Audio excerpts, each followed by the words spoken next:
If we're going to have autonomous cars someday, we're obviously going to need a way to watch movies or TV shows while the car does the driving.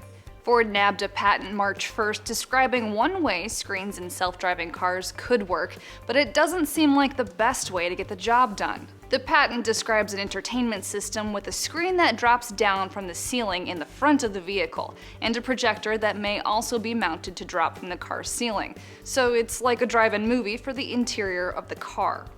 Putting aside that this might give passengers motion sickness or just make them generally uncomfortable because the projector screen would block a view of the road, haven't we come up with better ways to make this happen by now? The answer is yes, and some competing car companies have already thought about how to include movie-friendly screens in vehicles. Like the Mercedes-Benz autonomous concept car, it has side panel screens that passengers can interact with, much like a smartphone's touchscreen.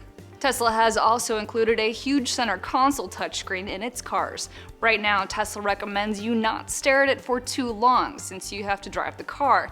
If the car is driving itself, though, that screen could presumably be tweaked to easily play movies at an enjoyable size. There are also devices like nabbed that turn cars' windshields into heads-up displays to keep drivers' eyes on the road. And nabbed actually works like Ford's newly patented idea, but instead of needing a separate screen, the display is projected onto a car's windshield.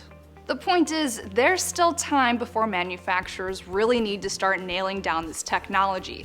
So please, automakers, take your time and get this right, and maybe don't knock autonomous technology back to the 1950s by making cars house drive-in theaters. For Newsy, I'm Leah Becerra.